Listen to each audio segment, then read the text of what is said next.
Exam centre থেকে বেরিয়েই তোমরা অনেকেই বলো দাদা জিকের বেশ কিছু প্রশ্ন আনকমন পেয়েছি যেগুলো আমি অ্যান্সার করতে পারিনি। এই কথাটা আমি আমার ফ্রেন্ডসদের কাছ থেকে শুনতে চাই না। সেই জন্য আমি আজকে যে 200টা জিকে এমসিকিউ টাইপের কোশ্চেন রেখেছি সবগুলো মডারেট টু টাফ লেভেলের প্রশ্ন রেখেছি। আর এই প্রশ্নগুলো আমি কোথা থেকে পেয়েছি দেখো, বিভিন্ন জায়গা থেকে।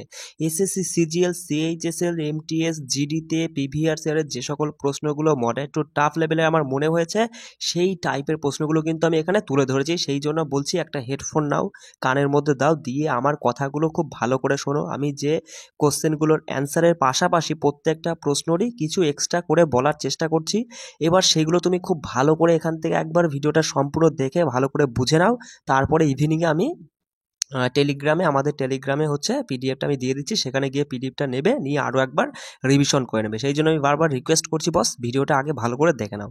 দেখো প্রথম প্রশ্ন কি বলছে, বলছে স্টেনলেস স্টিলে রূপান্তরিত করতে নিম্নলিখিত ধাতুগুলির মধ্যে একটিকে লোহার সাথে মিশ্রিত করা হয়, সেই ধাতুটা কোনটি? তাহলে স্টেনলেস স্টিল রূপান্তরিত করতে লোহার সঙ্গে কি মিশ্রিত করা হয়? ক্রোমিয়াম মিশ্রিত করা হয়। কি বললাম? লোহার সঙ্গে ক্রোমিয়াম মিশ্রিত করে স্টেনলেস স্টিলটা তৈরি করা হয়। এবার কথাটা দেখো, তার সাথে এটাও মনে রাখবে যে গ্যালভানাইজিং করতে লোহার সঙ্গে কোন ধাতুটা মেশানো হয়? মনে রাখবে লোহার সাথে জিঙ্ক বা দস্তা মেশানো হয়। ঠিক আছে, চলো পরের কোশ্চেনটা দেখো। বলছে কোন নৃত্য কিংবদন্তি 1992 সালে সর্বকনিষ্ঠ পদ্মভূষণ প্রাপক ছিলেন?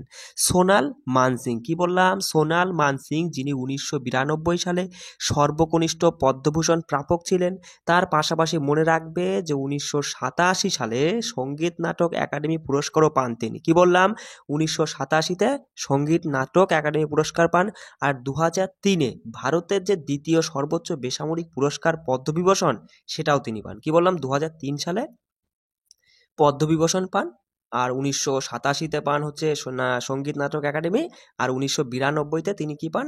এই যে সর্বকনিষ্ঠ পদ্মভূষণ পুরস্কারটা পান। তার পাশাপাশি মনে রাখবে সোনাল মানসিং হলেন ভারতনাট্যম ও ওড়িশি নৃত্যশৈলীর গুরু। কি বললাম? সোনাল মানসিং ভারতনাট্যম এবং ওড়িশি নৃত্যশৈলীর গুরু। চলো এইভাবে আমি প্রত্যেকটা প্রশ্নের ডিটেলস বলে দেওয়ার চেষ্টা করব, তুমি শুধু ভালো করে মনোযোগ দিয়ে আমার কথাগুলো বোঝার চেষ্টা করো। চলো পরের প্রশ্ন বলছে দেখো, দীনেশ গোস্বামী কমিটি কিসের বিষয়ে উদ্বিগ্ন ছিল? মনে রাখবে দীনেশ গোস্বামী কমিটি হলো নির্বাচনী সংস্কারের বিষয়ে উদ্বিগ্ন ছিল। এবার এই দীনেশ গোস্বামী কমিটি কবে গঠিত হয়? মনে রাখবে 1990 সালে। কি বললাম? 1990 সালে দীনেশ গোস্বামী কমিটি গঠিত হয়েছিল।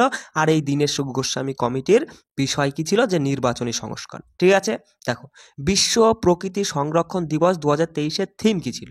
মনে রাখবে বিশ্ব প্রকৃতি সংরক্ষণ দিবস 2023-এর থিম ছিল forest and livelihoods sustaining and planet. কি বললাম? Forest and livelihoods sustaining and planet. এবার কথাটা হচ্ছে যে বিশ্ব প্রকৃতি সংরক্ষণ দিবসটা কবে পালিত হয়? মনে রাখবে যে 28শে জুলাই। কি বললাম? 28শে জুলাই বিশ্ব প্রকৃতি সংরক্ষণ দিবসটা পালিত হয়। তারপরে দেখো পিএইচডি সিসিআই আর কি, পিএইচডি সিসিআই এর রিপোর্ট অনুযায়ী 2026-27 সালের মধ্যে ভারত মার্কিন বাণিজ্য কতটা বৃদ্ধি পাবে? মনে রাখবে 60%। কি বললাম? পিএইচডি সিসিআই এর রিপোর্ট অনুযায়ী 2026-27-এর মধ্যে ভারত মার্কিন বাণিজ্য 60% বৃদ্ধি পাবে। বলছে পরিবেশ পরিকল্পনা ও সমন্বয় সম্পর্কিত জাতীয় কমিটি যা ধীরে ধীরে বিকশিত হয় এবং 1985 সালে একটি পূর্ণাঙ্গ পরিবেশ ও বন মন্ত্রণালয়ে পরিণত হয়, কোন বছরে এটি গঠিত হয়েছিল? 1972 সালে। কি বললাম? 1972 সালে গঠিত হয়েছিল। এবার দেখো, আচ্ছা বলো তো পরিবেশ ও বন মন্ত্রক বর্তমানে কে আছে? মনে রাখবে পরিবেশ ও বন মন্ত্রক বর্তমানে হচ্ছে ভূপেন্দ্র যাদব। ঠিক আছে, তারপরে দেখো বলছে মুঘল আমলে মানসবদাররা তাদের বেতন পেতেন রাজস্ব হিসাবে ড্যাশ নামে পরিচিত।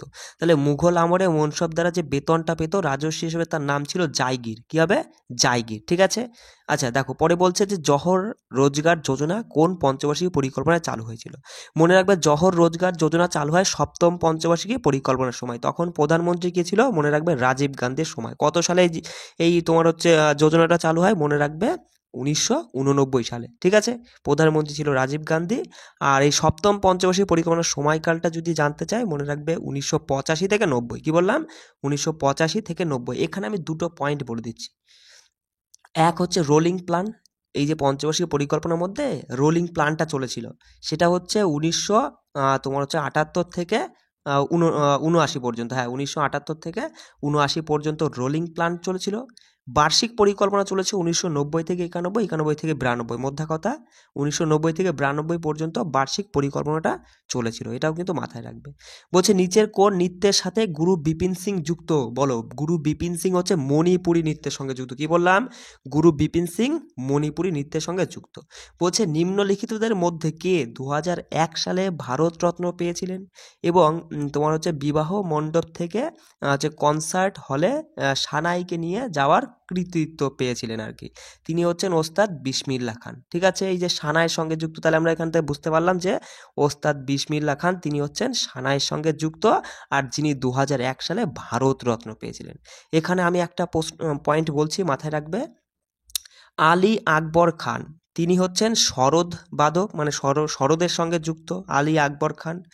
মনে রাখবে আলী আকবর খান 1989 সালে ভারতের দ্বিতীয় সর্বোচ্চ বেসামরিক পুরস্কার পদ্মবিভূষণ পেয়েছিল। ঠিক আছে, এটাও কিন্তু মাথায় রাখবে। দেখো বলছে কোন ভারতীয় প্রযুক্তি প্রতিষ্ঠানের অধ্যাপক টি প্রদীপ আন্তর্জাতিক এনি পুরস্কারের জন্য নির্বাচিত হয়েছেন? মনে রাখবে আইআইটি মাদ্রাসের। কি বললাম? আইআইটি মাদ্রাসের তোমার হচ্ছে অধ্যাপক টি প্রদীপ, তিনি হচ্ছেন আন্তর্জাতিক এনি পুরস্কারটা পেয়েছেন। ঠিক আছে, এবার এর পাশাপাশি মনে রাখবে যে এনি পুরস্কারটা দেওয়াই ছিল এই যে তোমার হচ্ছে টি প্রদীপ আর কি, তিনি যে এনি মানে পুরস্কারটা পান সেটা কি জন্য দেওয়া হয়েছে? তিনি হচ্ছেন কি করেছিলেন, জল থেকে বিষাক্ত দূষক মানে বিষাক্ত যে দূষক সেটা অপসারণ করার উপর আর কি কাজ করেছিল, সেই জন্যই তাকে আর কি এই এনি পুরস্কারটা দেওয়া হয়। ঠিক আছে, বলছে ড্যাশ সালে সাঁচির বৌদ্ধ স্মৃতিস্তম্ভগুলিকে ইউনেস্কোর বিশ্ব ঐতিহ্যের তালিকায় অন্তর্ভুক্ত করা হয়। তোমরা অনেকেই জানো যে হচ্ছে কত 1989 সালে তোমার হচ্ছে সাঁচির বৌদ্ধ স্মৃতিস্তম্ভগুলো ইউনেস্কোর তোমার হচ্ছে ওয়ার্ল্ড হেরিটেজ সাইটের মধ্যে অন্তর্ভুক্ত করা হয়। এবার মধ্যা কথা হচ্ছে এই যে কত সালে, 1989 সালে। এবার বলো তাহলে এই যে সাঁচি কোথায় অবস্থিত? মনে রাখবে মধ্যপ্রদেশে অবস্থিত। আর সাঁচি হচ্ছে কোন সম্রাটের দ্বারা এই সাঁচি স্তূপটা তৈরি হয়েছিল? মনে রাখবে তোমার হচ্ছে মৌর্য সম্রাট অশোকের দ্বারা।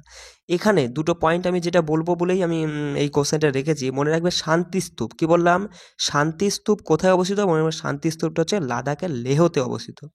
আর যদি বলে যে হচ্ছে বৌদ্ধ, মনে রাখবে আর একটা পয়েন্ট আমি বলবো বলেছিলাম যে ভেবেছিলাম যে হ্যাঁ আর একটা পয়েন্ট মাথায় চলে এসেছে যে অমরাবতী স্তূপ। কি বললাম?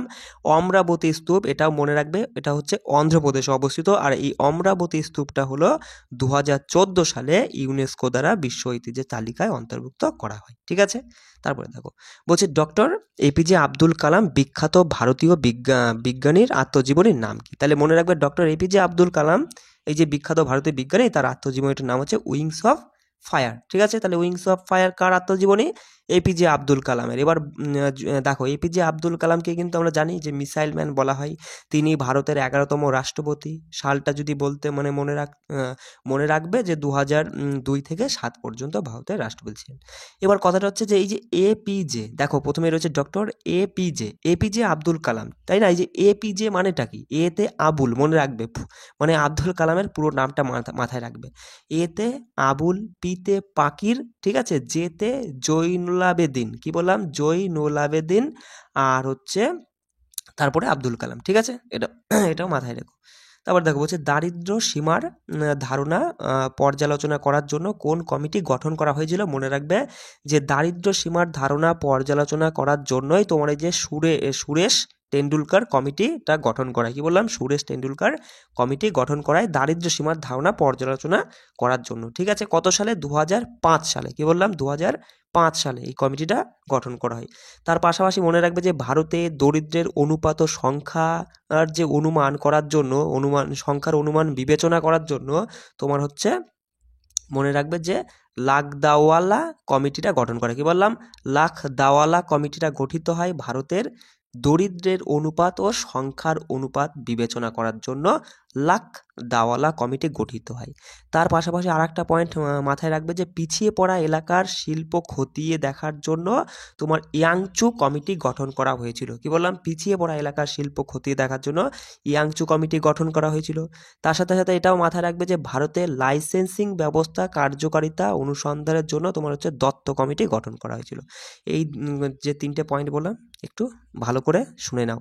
একটি ড্যাশ ভিউ হলো একটি অর্থোগ্রাফিক ভিউ যা সামনের অনুভূমিক বা প্রোফাইল সমতল ব্যতীত অন্য যে কোনো সমতলে প্রক্ষেপিত হয়। তাহলে সঠিক উত্তরে মনে রাখবে যে অক্সিলিয়ারি। কি বললাম? একটি অক্সিলিয়ারি ভিউ হলো একটি অর্থোগ্রাফিক ভিউ যা সামনের অনুভূমিক বা প্রোফাইল সমতল ব্যতীত অন্য যে কোনো সমতলে প্রক্ষেপিত হয়। এবার প্রশ্নটা এমন না দিয়ে যদি ঘুরিয়ে দেয়, যদি এমন বলে যে যখন একটি বস্তুর একটি তির্যক সমতলে একটি পৃষ্ঠ থাকে তখন সেই দৃষ্টিকোণগুলি ড্যাশ ভিউ এর মাধ্যমে প্রকাশ পায়, তখনও উত্তরেই অক্সিলিয়ারি ভিউ হবে। ঠিক আছে, মাথায় রাখবে। এটাও মনে রাখবে যে অক্সিলিয়ারি ভিউয়ের চিত্র আইসোমেট্রিক প্রজেকশনে ব্যবহৃত হয়। পরে প্রশ্ন বলছে নুরান ভগিনীদ্বয় ভারতীয় সঙ্গীতের নিচের কোন ধারার জন্য বিখ্যাত? মনে রাখবে নুরান ভগ্নিদ্বয় হচ্ছে ভারতের সঙ্গীতের সুফি ধারার জন্য বিখ্যাত। তাই এই নুরান ভগ্নিদ্বয় কারা? সুলতানা নুরান আর হচ্ছে তোমার হচ্ছে জ্যোতি নুরান। ঠিক আছে, এই দুই ব্যক্তি। মনে রাখবে এরা হচ্ছে পাঞ্জাবি সুফি সঙ্গীতের দৃশ্যকেরা ফুটিয়ে তুলেছে বা উজ্জীবিত করেছে। কোন সঙ্গীত? পাঞ্জাবি সুফি সঙ্গীতকে। এরা দুইজনা এইটার জন্য আর কি এরা দুইজনা বিখ্যাত। তার সাথে মনে রাখবে ফার্সি ভাষার কবি আমির খসরু কাওয়ালি সঙ্গীতের জন্য বিখ্যাত। কি বললাম? ফার্সি ভাষার কবি আমির খসরু তিনি হচ্ছে কাওয়ালি সঙ্গীতের জন্য বিখ্যাত। তারপরে জগজিৎ সিং, মেহেদি হাসান, গুলান আলী, ঠিক আছে, এরা সকলেই মনে রাখবে যে গজল সঙ্গীতের জন্য জনপ্রিয়। আর হিন্দুস্তানি শাস্ত্রীয় সঙ্গীতের জন্য জনপ্রিয় বা বিখ্যাত বলে মনে করি আমরা কারা? তানসেনকে। ঠিক আছে, তাহলে তানসেনকে হিন্দুস্তানি শাস্ত্রীয় সঙ্গীতের জন্য জনপ্রিয়। ঠিক আছে, তানসেন।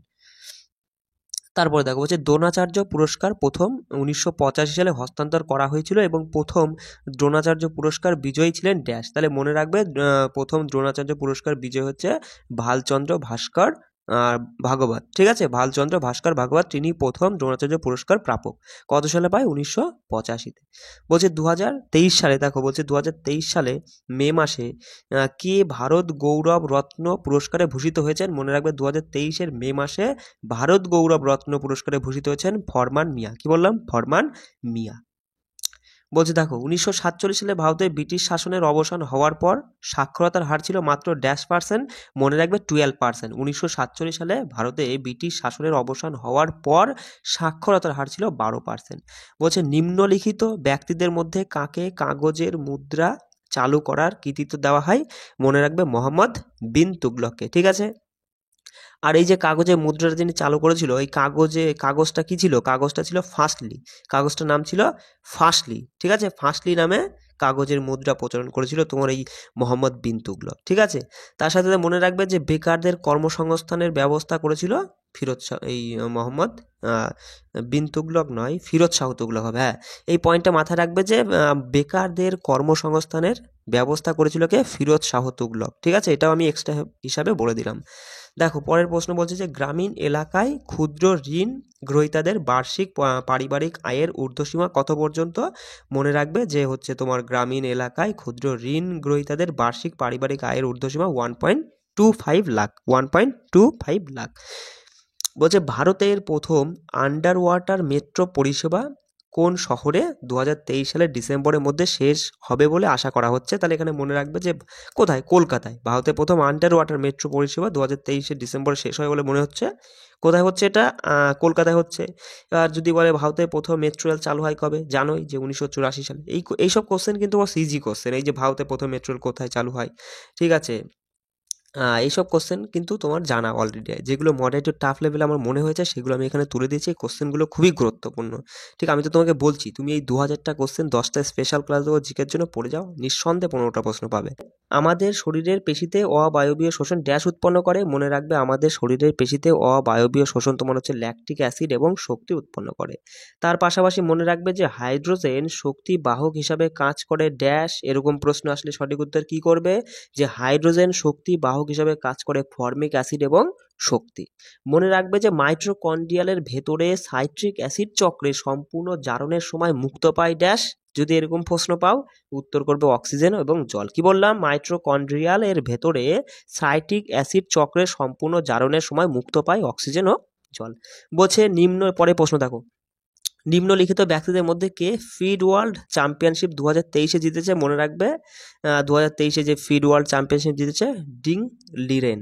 ঠিক আছে, ডিং লিডেন। ঠিক আছে, তারপরে প্রশ্ন কি বলছে, ড্যাশ আইন বনগুলোকে 3টি ভাগে ভাগ করেছে। একটা হচ্ছে সংরক্ষিত, সুরক্ষিত এবং গ্রামীণ বন আর কি, এই 3টে ভাগ ভাগ করেছে। কোন আইন? সেটা বন আইন তোমার হচ্ছে 1878। ঠিক আছে, বন আইন 1878টা তোমার বনকে 3টি ভাগে ভাগ করেছে। এবার দেখো, যদি বলে যে বন আইন কবে প্রণীত হয়েছিল, মনে রাখবে বন আইন প্রণীত হয় 1865 সালে। ঠিক আছে, আর হচ্ছে মনে রাখবে তারপর হচ্ছে 2বার সংশোধন হয়। একটা হচ্ছে 1878-এ হয়েছিল একবার, যেখানে বনকে 3টি ভাগে ভাগ করা হয়েছে, যেটা সংরক্ষিত, সুরক্ষিত আর গ্রামীণ বন। ঠিক আছে, তারপর আর একটা হয়েছিল তোমার সংশোধন হচ্ছে 1927-এ।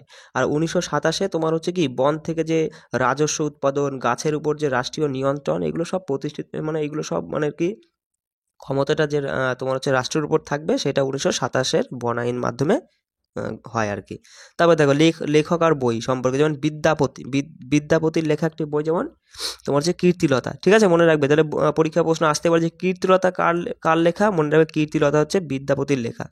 তারপর হচ্ছে গীত গোবিন্দ জানোই জয়দেবের লেখা।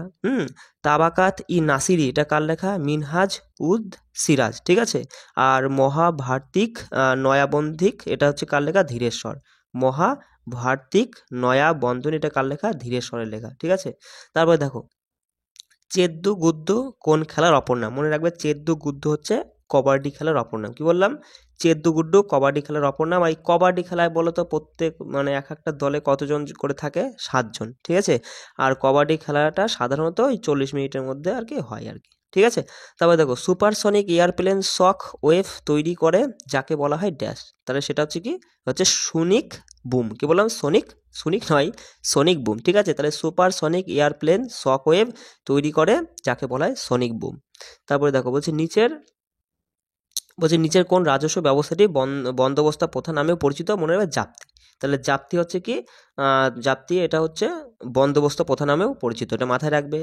আর মনে রাখবে যে তার সাথে সাথে আমি বলে দিচ্ছি যে আকবরের অর্থমন্ত্রী রাজা টোডরমল 16 শতকে এই জাপ্তিটা চালু করেছিল। কি বললাম? আকবরের অর্থমন্ত্রীকে রাজা টোডরমল। এই টোডরমল কি করেছিল? 16 শতকে তোমার এই জাপ্তিটা চালু করেছিল। তারপরে প্রশ্ন বলছে, নিচের কোনটি ওজোন স্তরের অবক্ষয়ের সাথে ঘনিষ্ঠভাবে জড়িত? সেটা হচ্ছে মন্ট্রিয়ল প্রোটোকল। কি বললাম?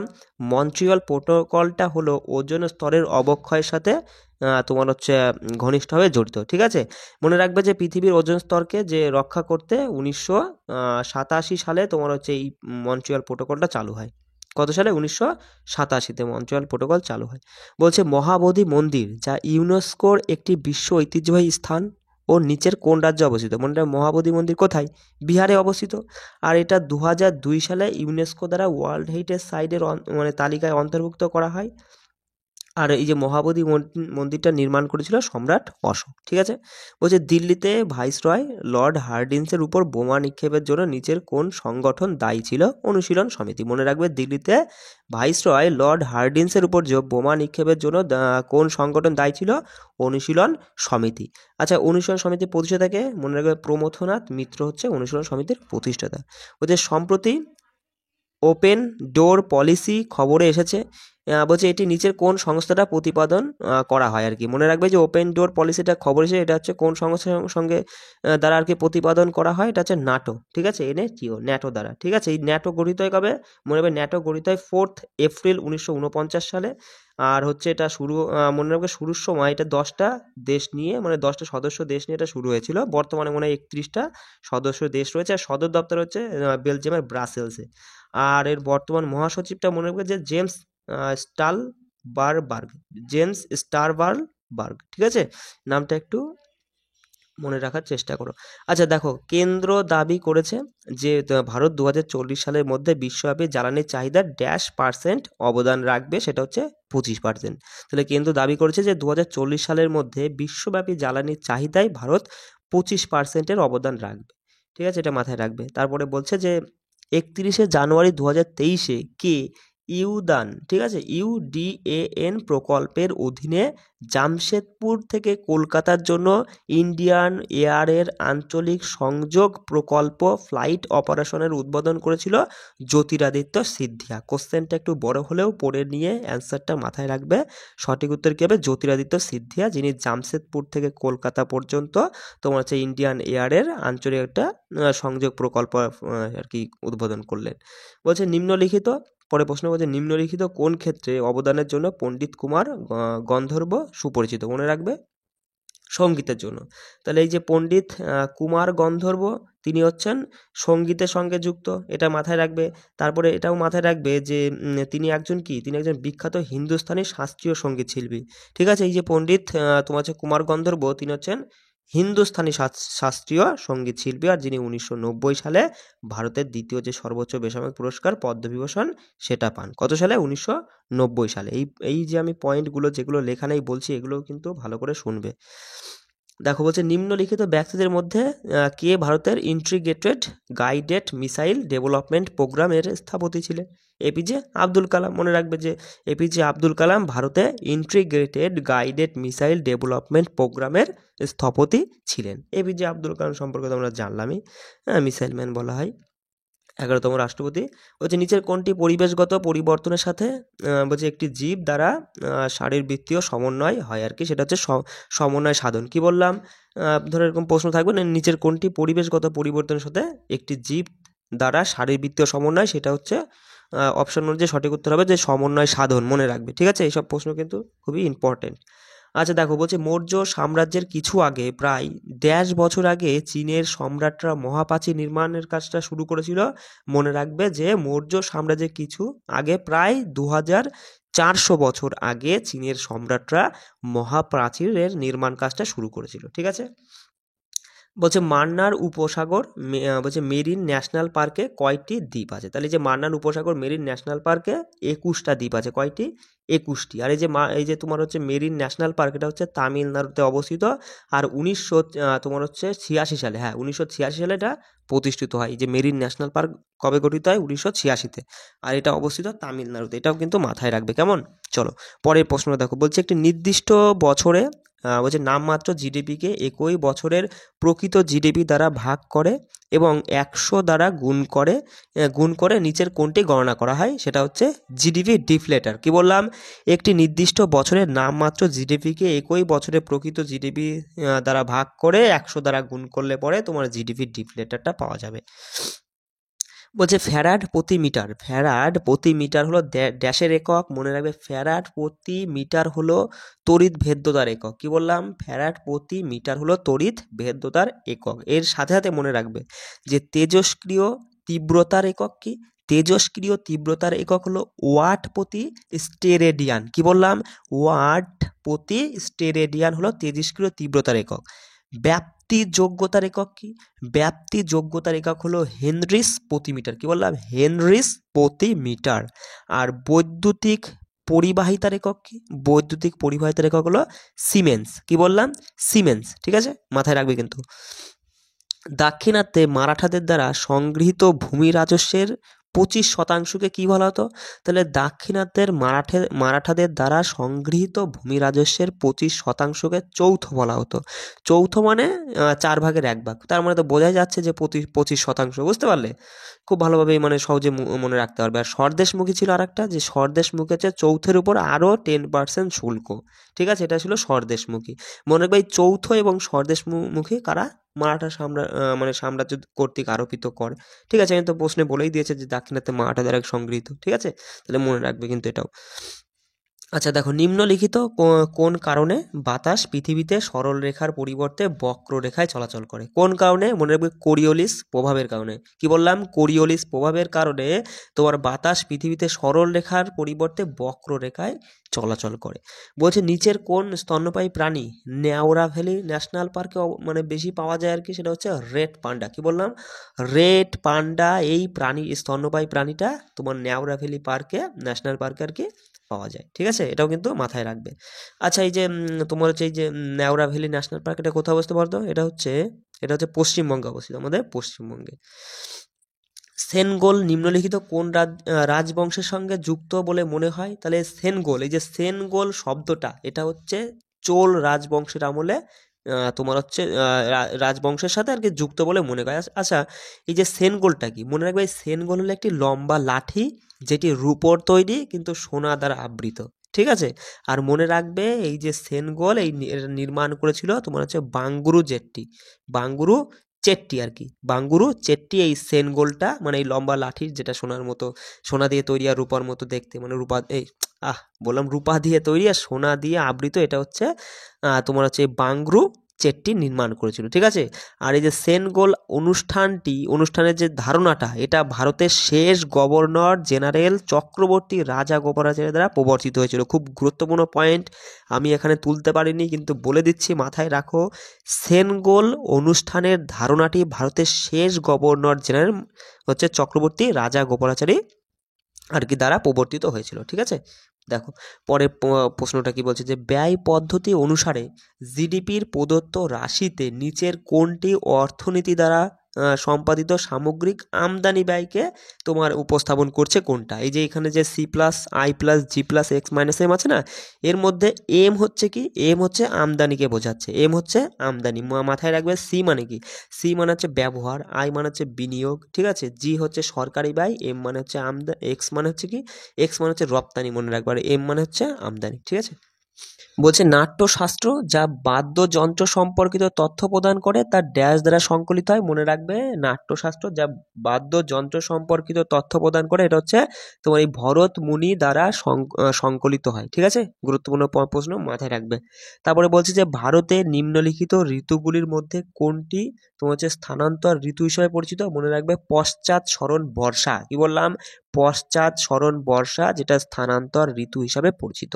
দেখো বলছে কাঁদানে গ্যাস কিসে কিসে কোন পদার্থে ব্যবহার করা হয়, মানে কাঁদানো গ্যাস হিসাবে আর কি কোন পদার্থটা ব্যবহার করা হয় সেটা মনে রাখবে যে ক্লোরোপিক্রিন। ঠিক আছে, ক্লোরোপিক্রিনটা ব্যবহার করা হয় কাঁদানো গ্যাস হিসাবে। বলছে এম ভরের একটি বস্তুকে পৃথিবীর পৃষ্ঠ থেকে এইচ উচ্চতায় তোলা হয়, বস্তুর যে শক্তি তাকে যে শক্তি থাকে তা হলো ড্যাশ। তাহলে মনে রাখবে যে এম ভরের একটি বস্তুকে পৃথিবীর পৃষ্ঠ থেকে এইচ উচ্চতায় তোলা হলে বস্তুর যে শক্তিটা থাকবে সেই শক্তিটা কি হবে? মনে রাখবে সেটা হচ্ছে তোমার হচ্ছে এই যে বস্তুর যে শক্তি, মানে বিভব শক্তি আমরা যাকে বলি, সেই বিভব শক্তি সমান কি হবে? এম ইন্টু জি ইন্টু এইচ। এম মানে কি? ভর, এখানে তো বলেই দিচ্ছে। জি মানে কি? জি মানে হচ্ছে অভিকর্ষজ আর কি শক্তি আর কি। জি মানে হচ্ছে মহাকর্ষীয় বা গ্র্যাভিটি আর কি, যেটা আমরা বলি অভিকর্ষীয় শক্তি। আর এইচ মানে কি? এইচ মানে হচ্ছে তোমার উচ্চতা।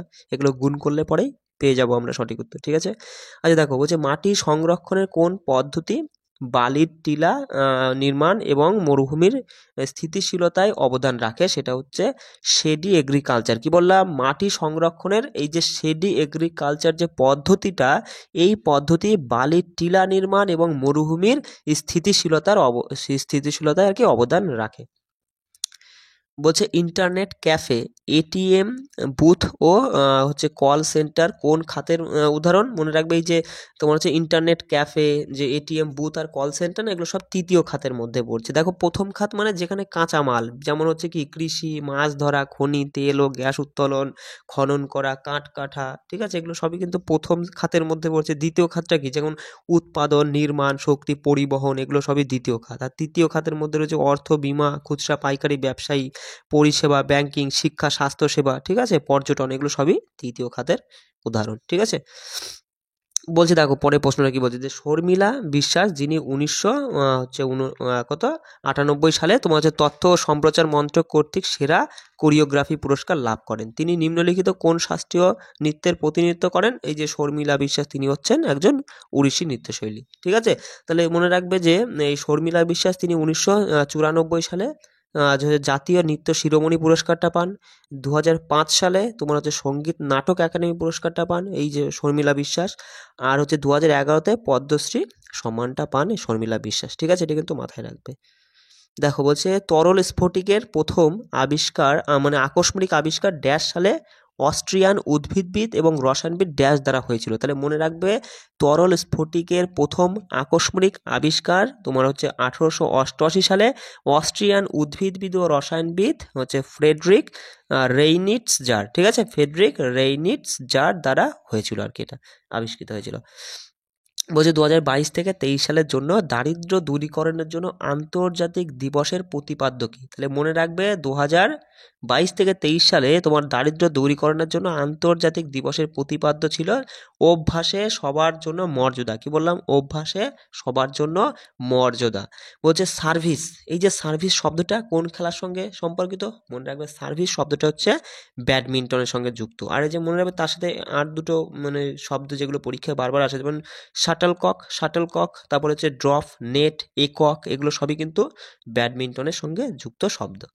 বলছে সাধারণ আইনের অধিকারের আদেশ জারি করার ক্ষমতা কোন আদালতের আছে? মনে রাখবে সাধারণ আইনের অধিকারের আদেশ জারি করার ক্ষমতা হাইকোর্টেরই আছে, ঠিক আছে। 2023 সালের মে মাসে নিম্নলিখিত ব্যক্তিদের মধ্যে কাকে ফ্রান্সের সর্বোচ্চ অসামরিক পুরস্কার সেভালিয়ান দে লা লিজিয়ন ডি অনারে ভূষিত করা হয়েছে? মনে রাখবে এন চন্দ্রশেখরন। কি বললাম? এন চন্দ্রশেখরন সঠিক উত্তর।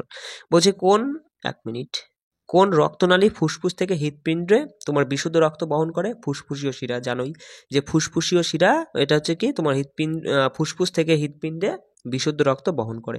বলছে সিন্ধু প্রণালীর নদীর জল ব্যবহার সংক্রান্ত ভারত সরকার ও পাকিস্তান সরকারের মধ্যে স্বাক্ষরিত চুক্তি কবে অস্তিত্ব লাভ করে? সেটা হচ্ছে 19 সেপ্টেম্বর 1960 সালে। মনে রাখবে, খুব ভালো প্রশ্ন, যে সিন্ধু প্রণালীর নদীর জল ব্যবহার সংক্রান্ত ভারত সরকার এবং পাকিস্তান সরকারের মধ্যে যে চুক্তিটা স্বাক্ষরিত হয় কবে? 19 সেপ্টেম্বর 1960 সালে, ঠিক আছে। বলছে 2023 সালের মে মাসে শ্রী নরেন্দ্র সিং তোমর 8তম এসসিও কৃষি মন্ত্রীদের সভায় তোমার সভাপতিত্ব করেছেন। তা কোন দেশ এসসিও এতে যোগদানকারী নতুন দেশ হয়েছে? মনে রাখবে এসসিওতে যোগদানকারী নতুন দেশ হচ্ছে ইরান, ঠিক আছে। এসসিও মানে কি? এসসিও মানে হচ্ছে সাংহাই কো অপারেশন অর্গানাইজেশন। কি বললাম? সাংহাই কো অপারেশন অর্গানাইজেশন হচ্ছে এসসিওর ফুল ফর্ম। আর এটা মনে রাখবে 2001 সালে প্রতিষ্ঠিত হয়। বর্তমানে সদস্য দেশ হচ্ছে 9টি, ঠিক আছে। কে? চীন আছে, Russia, Bharat, Pakistan, Kazakhstan, Kyrgyzstan, Tajikistan, Uzbekistan, আর বর্তমানে এই যে ইরান তোমার যোগদান করলো, তাহলে ইরান হয়ে গেল 9তম, ঠিক আছে। তারপরে দেখো পরে প্রশ্ন কি বলছে, যে ড্যাশ হলো বিষ্ণুকে উৎসর্গ করা খাজুরাহোর সর্বশ্রেষ্ঠ মন্দির যা চান্দেলা রাজা ধঙ্গা দ্বারা নির্মিত আর কি। সেটা হচ্ছে লক্ষণ মন্দির। কি বললাম? লক্ষণ মন্দির হলো বিষ্ণুকে উপসর্গ করা খাজুরাহের সর্বশ্রেষ্ঠ মন্দির যা চান্দেলা রাজা ধঙ্গা দ্বারা নির্মিত, ঠিক আছে, মাথায় রাখবে। বলছে কুক প্রণালী নিচের কোন দেশে অবস্থিত? কুক প্রণালী হলো নিউজিল্যান্ড। কি বললাম? কুক প্রণালী হলো নিউজিল্যান্ডে অবস্থিত। ভারতে মৌলিক অধিকারের বিচারিক ব্যাখ্যাগুলিকে অতিক্রম করার জন্য নিম্নলিখিত সংবিধানের কোন সংশোধনীকে তোমার হচ্ছে ব্যাপকভাবে প্রণীত বলে মনে করা হয়েছিল? সেটা হচ্ছে প্রথম সংবিধান সংশোধন, ঠিক আছে, প্রথম সংশোধনীটি। আর এই প্রথম সংশোধনীটি হয় 1951 সালে, মনে রাখবে, ঠিক আছে। বলছে দেখো পরে প্রশ্ন, যে নিম্নলিখিত ব্যক্তিদের মধ্যে কাকে গিফট সিটির চেয়ারম্যান হিসেবে নিযুক্ত করা হয়? তাহলে গিফট সিটির চেয়ারম্যানকে বর্তমানে তোমার হচ্ছে হাসিমুখ আধিয়া। কি বললাম? হাসিমুখ আধিয়া। বলছে কোন কমিটি রেজলিউশন কৌশলগুলির উপর কেন্দ্র করে তৈরি কোভিড-19 সম্পর্কিত স্টেজের জন্য রেজলিউশন ফ্রেমওয়ার্কের জন্য আর্থিক মান তৈরি করেছে এবং প্রস্তাবিত করেছে? সেটা হচ্ছে কোন কমিটি? সেটা হচ্ছে কেভি কামট কমিটি। কি বললাম? KV Kamath committee. তাহলে কোণার্কের অপূর্ব সূর্য মন্দিরটি কোন শতাব্দীতে নির্মিত হয়েছিল? তাহলে মনে রাখবে যে কোণার্কের যে সূর্য মন্দির সেটা কোন শতাব্দীতে নির্মিত হয়? এটা নির্মিত হয় ত্রয়োদশ শতাব্দীতে, ঠিক আছে। আর মনে রাখবে নির্মাণ কাজটা কে করেছিল? প্রথম নরসিংহদেব, ঠিক আছে। এই কোণার্কের সূর্য মন্দিরটা নির্মাণ করেছিল প্রথম নরসিংহদেব। আচ্ছা, বলছে বিশ্বের মোট জনসংখ্যার আনুমানিক কত শতাংশ উত্তর গোলার্ধে বসবাস করে? মনে রাখবে বিশ্বের মোট জনসংখ্যার আনুমানিক 90% তোমার উত্তর গোলার্ধে বাস করে। তার মধ্যে রয়েছে সমগ্র ইউরোপটা, সমগ্র উত্তর আমেরিকা, সমগ্র এশিয়া মহাদেশ রয়েছে উত্তর গোলার্ধের মধ্যে। আফ্রিকা মহাদেশের মানে 3 ভাগের 2 ভাগটা রয়েছে, গিনি দ্বীপপুঞ্জ, তারপরে দক্ষিণ আমেরিকার কিছু অংশ, সবই তোমার এই উত্তর গোলার্ধের মধ্যে পড়ছে। তাই প্রায় 90% তোমার হচ্ছে জনসংখ্যা আর প্রায় 90% মানুষ আর কি তোমার ওই উত্তর গোলার্ধের মধ্যে রয়েছে, ঠিক আছে। দেখো পরের প্রশ্ন বলছে প্রখ্যাত সঙ্গীতজ্ঞ শ্রীমতী এন রাজম কোন বাদ্যযন্ত্রের সঙ্গে যুক্ত? তাহলে এই যে শ্রীমতী এন রাজম তিনি হচ্ছেন বেহালা বাদ্যযন্ত্রের সঙ্গে যুক্ত। মনে রাখবে যে শ্রীমতী এম রাজন বেহালা বাদ্যযন্ত্রের সাথে যুক্ত। এবার দেখো তার সাথে এটাও মনে রাখবে যে তিনি 1990 সঙ্গীত নাটক একাডেমি পুরস্কার পান, 1984 পদ্মশ্রী পায়, আর 2004 সালে পদ্মভূষণ পুরস্কার পেয়েছেন আর কি। ঠিক আছে, কে এই যে নামটা মনে রাখবে যে শ্রীমতী এম এন রাজম। ঠিক আছে, তারপরে দেখো হচ্ছে সিন্ধু উপত্যকার সব থেকে বিখ্যাত নিদর্শনগুলির মধ্যে একটি হলো প্রায় 4 ইঞ্চি লম্বা হচ্ছে তোমার হচ্ছে তামার নিত্যরত নারী মূর্তি। এটি কোথায় পাওয়া গিয়েছিল? তাহলে এই যে সিন্ধু সভ্যতার বিখ্যাত নিদর্শনগুলোর মধ্যে একটি পাওয়া গিয়েছিল যে একটা নারী মূর্তি পাওয়া গিয়েছিল, এটা কোথায়? মহেঞ্জোদারোতে। মনে রাখবে মহেঞ্জোদারোতে পাওয়া গিয়েছিল। ঠিক আছে, এই প্রশ্নটা বলছে 2011 সালে ভারতের পরমাণু শক্তি কমিশন দ্বারা পরিচালিত গবেষণার ফলাফল অনুসারে নিম্নলিখিত খনিগুলির মধ্যে কোনটি ভারতের ইউরেনিয়ামের বৃহত্তম মজুদ হিসেবে বিবেচিত? তাহলে মনে রাখবে যে তুমোলা পাল্লে ইউরেনিয়াম খনি। কি বললাম? তুমোলা পাল্লে ইউরেনিয়াম খনি হলো 2011 সালের তোমার হচ্ছে এই ভারতের যে পরমাণু শক্তি কমিশন হয় সেই মতানুযায়ী ভারতের সব থেকে বৃহত্তম ইউরেনিয়ামের খনি হলো এই তুমোলা পাল্লে ইউরেনিয়াম খনি। তারপর দেখো বলছে 2030 সালের শেষ নাগাদ আর কি ভারত ও সার্বিয়ার মধ্যে দ্বিপাক্ষিক বাণিজ্যের লক্ষ্য কত নির্ধারণ করা হয়েছে? মনে রাখবে 2030 সালের শেষ নাগাদ অবধি ভারত এবং সার্বিয়ার মধ্যে দ্বিপাক্ষিক বাণিজ্যের 1 বিলিয়ন ইউরো, ঠিক আছে, 1 বিলিয়ন ইউরো হিসাব আর কি নির্ধারণ করা আছে। এবার মনে রাখবে যে সার্বিয়া দেশের তোমার প্রধানমন্ত্রীর নাম কি? সার্বিয়ার প্রধানমন্ত্রী হচ্ছে আনা ব্রানাবিক। কি বললাম? আনা ব্রানাবিক। আর রাষ্ট্রপতির কথা বললে আলেকসান্ডার ভৌমিক। কি বললাম? সার্বিয়ার প্রধানমন্ত্রী হচ্ছে আনা ব্রানাবিক আর রাষ্ট্রপতি হচ্ছে আলেকসান্ডার ভৌমিক। তারপরে দেখো পরে প্রশ্ন বলছে যে ক্লোরিনের গন্ধযুক্ত একটি সাদা পাউডার সাদা কাপড়ের হলুদ রং অপসারণ করতে ব্যবহৃত হয়। এই যৌগ তৈরিতে জড়িত রাসায়নিকগুলি কি কি? সেটা হচ্ছে কলিচুন আর ক্লোরিন। বলছে ভারতে সাম্প্রদায়িক উন্নয়ন কর্মসূচি কবে শুরু হয়েছিল? ভারতে সাম্প্রদায়িক উন্নয়ন কর্মসূচি শুরু হয়েছিল 2রা অক্টোবর 1952 সালে। ঠিক আছে, 2রা অক্টোবর 1952 সালে ভারতের সাম্প্রদায়িক উন্নয়নের কর্মসূচিটা শুরু হয়েছিল। তারপরে বলছে নিচের মধ্যে হচ্ছে কে ভারতীয় চলচ্চিত্রের প্রথম ভারতীয় মহিলা প্রযোজক ও পরিচালক ছিলেন? তাহলে মনে রাখবে যে ফতেমা বেগম। কি বললাম? ফতেমা বেগম হলো ভারতীয় চলচ্চিত্রের প্রথম ভারতীয় মহিলা প্রযোজক ও পরিচালক। তারপরে বলছে দেখো যে নিম্নলিখিতগুলির মধ্যে কে 2013 সালে তোমার হচ্ছে কি কেরালা সরকার থেকে তোমার হচ্ছে রাজ্য বার্ষিক পুরস্কার নিশাগন্ধি পুরস্কারের প্রথম প্রাপক ছিল? সেটা হচ্ছে মৃণালিনী সারাভাই। কি বললাম? মৃণালিনী সারাভাই 2013 সালে কেরালা সরকার থেকে রাজ্য বার্ষিক পুরস্কার, সেই পুরস্কারটা হচ্ছে নিশাগন্ধি পুরস্কার। এটা সর্বপ্রথম পেয়েছেন মৃণালিনী সারাভাই 2013 সালে। এবার মনে রাখবে মৃণালিনী সারাভাই তিনি একজন কথাকলি নৃত্যশৈলী। 1965 সালে পদ্মশ্রী পুরস্কার পান, 1992 পদ্মভূষণ পুরস্কার পান। ঠিক আছে, এই দুটো পয়েন্টও মাথায় রাখবে। বলছে প্রায় 1.5 বছর আগে চীনে রেশম তৈরির কৌশলটা আবিষ্কৃত হয়েছিল। মনে প্রায় 7,000 বছর আগে চীনে রেশম তৈরির কৌশলটা আবিষ্কৃত হয়েছিল। বলছে পেরেকোপের প্রণালী পূর্ব ইউরোপের ড্যাশ উপদ্বীপের সাথে ইউক্রেনীয় মূল ভূখণ্ডের সংযোগ স্থাপন করে, সেটা হচ্ছে ক্রিমিয়ান উপদ্বীপ। কি বললাম? যে পেরেকোপের প্রণালী পূর্ব ইউরোপের ক্রিমিয়ান উপদ্বীপ আর এই উপদ্বীপের সাথে তোমার হচ্ছে ইউক্রেনের যে মূল ভূখণ্ড তার সঙ্গে সংযোগ স্থাপন করে। তারপরে দেখো বলছে কি নীলিমা কালবেলিয়া নৃত্য তোমার হচ্ছে পরিবেশন করে। তা এই নৃত্যশৈলী কোন রাজ্যের অন্তর্গত? তাহলে কি বললাম? নীলিমা কালবেলিয়া নৃত্যটা পরিবেশন করে। তাই এই নৃত্য হচ্ছে রাজস্থানের নৃত্য। ঠিক আছে, মাথায় রাখবে। তাহলে কালবেলিয়া নৃত্যটা মনে রাখবে সাপেরা নৃত্য নামে পরিচিত। ঠিক আছে, কালবেলিয়া নৃত্যটা সাপেরও নৃত্য নামে পরিচিত। তারপরে দেখো খেলোয়াড়রা খেলার নিচের কোন জোড়াটা সঠিক সেটা আমাদেরকে জানতে হয়েছে। দেখুন প্রথমে বলছে যে 1 নম্বরে যে লবনিনা বরগোই তিনি হচ্ছেন বক্সিং। ঠিক আছে, লবনিনা বরগোইন তিনি হচ্ছেন বক্সিংয়ের সঙ্গে যুক্ত, এটা ঠিক একদম। হ্যাঁ, তারপরে দেখো বলছে নিখাত জারিন তিনি হচ্ছেন কুস্তির সঙ্গে যুক্ত। মনে রাখবেন নিখাত জারিনও একজন বক্সিং খেলোয়াড়, তিনি কুস্তির সঙ্গে যুক্ত নয়, এটা কিন্তু ভুল। তাহলে এখানে একটাই সঠিক।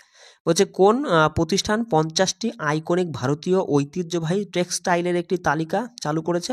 ইউনেস্কো। কি বললাম? ইউনেস্কো 50টি আইকনিক ভারতীয় ঐতিহ্যবাহী টেক্সটাইলের একটি তালিকা চালু করেছে। ইউনেস্কো কবে গঠিত হয়? 16ই নভেম্বর 1945 সালে ইউনেস্কো গঠিত হয়েছিল। বর্তমানে সদস্য দেশ হচ্ছে তোমার 193টা। আর ইউনেস্কো সদর দপ্তর কোথায়? ফ্রান্সের প্যারিস, এটাও মাথায় রাখবে।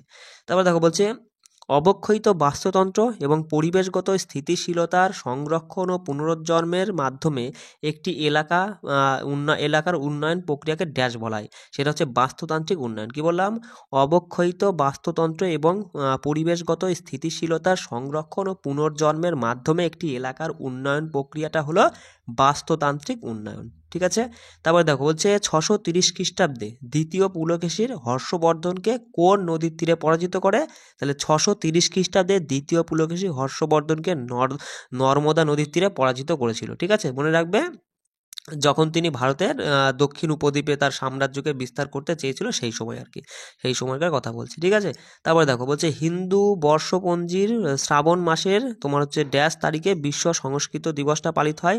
তাহলে এখানে মনে রাখবে যে হিন্দু বর্ষপঞ্জি তোমার শ্রাবণ মাসের হচ্ছে পূর্ণিমা দিনে। ঠিক আছে, শ্রাবণ মাসের পূর্ণিমা দিনে তোমার হচ্ছে বিশ্ব সংস্কৃতি দিবসটা পালিত হয়। তারপরে কি বলছে যে কোন জাতীয় উদ্যান নীলগিরি বায়োস্ফিয়ার রিজার্ভের অংশ আর কি, সেটা তোমাকে জানতে হবে। তাহলে এখানে মনে রাখবে যে তোমার বন্দিপুর টাইগার রিজার্ভ এবং জাতীয় উদ্যান। কি বললাম? বান্দিপুর আর কি। ঠিক আছে, ওটা বান্দিপুর টাইগার রিজার্ভ এবং জাতীয় উদ্যান, এটা হচ্ছে তোমার নীলগিরি বায়োস্ফিয়ার রিজার্ভের অংশ। এবার এখানে মাথায় রাখবে এই যে বান্দিপুর টাইগার রিজার্ভ উদ্যানটা কোথায় অবস্থিত? এটা হচ্ছে কর্ণাটকে অবস্থিত। ঠিক আছে, বলছে আধুনিক প্রযুক্তি ব্যবহার করে কোন ক্ষেত্রে উচ্চ প্রবৃদ্ধির হার এবং অর্থনীতির স্বনির্ভরতা অর্জন করা যেতে পারে? সেটা হচ্ছে অর্থনৈতিক সমৃদ্ধির সুফল দরিদ্র মানুষের কাছে পৌঁছে। কি বললাম?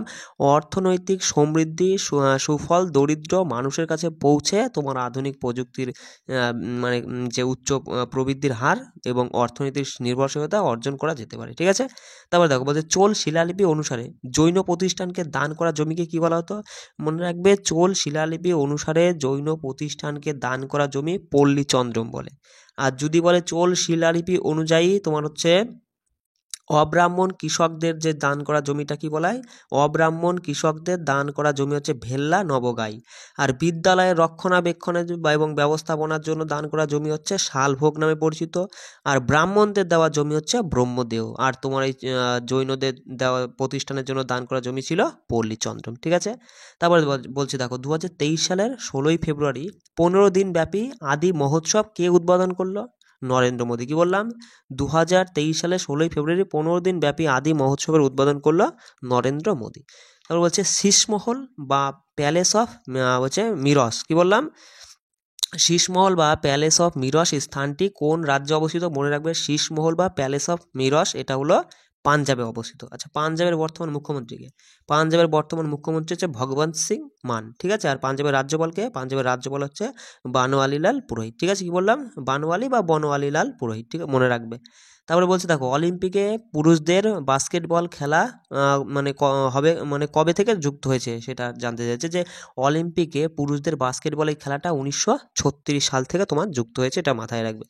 তারপরে প্রশ্ন দেখো বলছে গ্রানাইট এবং কোয়ার্টার্স বহুল এলাকায় একটি অপরিবর্তিত চেহারার থাকার কারণ কি? তাহলে এখানে মনে রাখবে যে গ্রানাইট এবং কোয়ার্টার্স বহুল এলাকায় একটি অপরিবর্তিত চেহারা থাকার কারণ হচ্ছে এই শিলাগুলো সমস্ত রকম ক্ষয় প্রতিরোধী। কি বললাম? গ্রানাইট এবং কোয়ার্টার্স এই শিলাগুলো সমস্ত রকম ক্ষয় প্রতিরোধী। তারপর হচ্ছে বিশ্ব অর্থনৈতিক পরিস্থিতি ও সম্ভাবনা প্রতিবেদন অনুযায়ী 2024 সালে ভারতীয় অর্থনীতি কত শতাংশ বৃদ্ধি পাবে? তাহলে বিশ্ব অর্থনৈতিক পরিস্থিতি ও সম্ভাবনা প্রতিবেদন অনুযায়ী 2024 সালে ভারতীয় অর্থনীতি 6.7% বৃদ্ধি পাবে। বলছে গঙ্গা দশেরা প্রতি বছর জ্যৈষ্ঠ মাসের শুক্লপক্ষের ড্যাশ দিনে পালিত হয়? মনে রাখবে গঙ্গা দশেরাটা হলো প্রতি বছর জ্যৈষ্ঠ মাসের শুক্লপক্ষের দশম দিনে পালিত হয়। ঠিক আছে, তারপর বলছে ডুংরি। ঠিক আছে, ডুংরি উৎসবটি মূলত কোন রাজ্যে পালিত হয়? তাহলে এই যে মনে রাখবে ডুংরি এই উৎসবটা হিমাচল প্রদেশ রাজ্যে পালিত হয়। বলছে দেখো একটি লাইফ র্যাফট যা একটি ছোট স্ফীত শক্ত নৌকা যা একটি জাহাজে বহন করে সাধারণত নিচের কোন গ্যাস দ্বারা স্ফীত হয়? তাহলে মনে রাখবে এটা CO2 বলে তো কার্বন ডাই অক্সাইড গ্যাস দ্বারা স্ফীত হয়। ভালো করে প্রশ্নটা বোঝো যে একটি লাইফ র্যাফট যা একটি ছোট স্ফীত নৌকা মানে শক্ত নৌকা যা একটি জাহাজে তোমার হচ্ছে বহন করে, একটি জাহাজে বহন করা হয় সাধারণত এটার মধ্যে CO2 বলে তো কার্বন ডাই অক্সাইড গ্যাস দ্বারা স্ফীত থাকে। তারপরে কি বলছে যে ইন্দোরে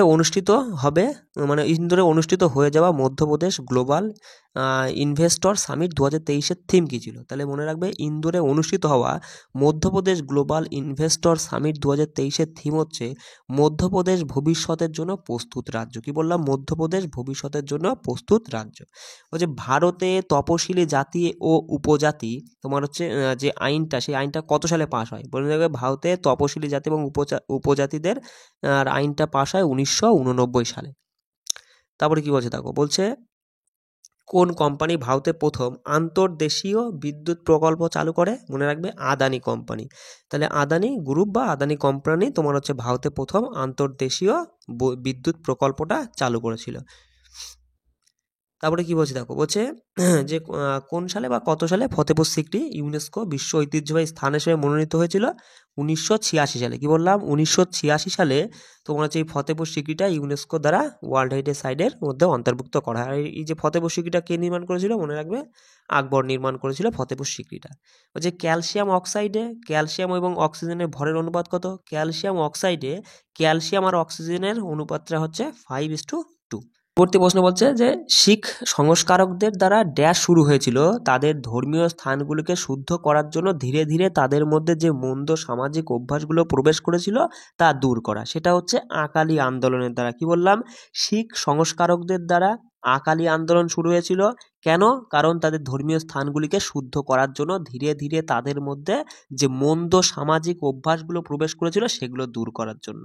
বলছে নিম্নলিখিত কোন পাহাড়ি বলছে কি পাটকাই পর্বতমালার একটি অংশ? তাহলে মনে রাখবে লুসাই পাহাড়। কি বললাম?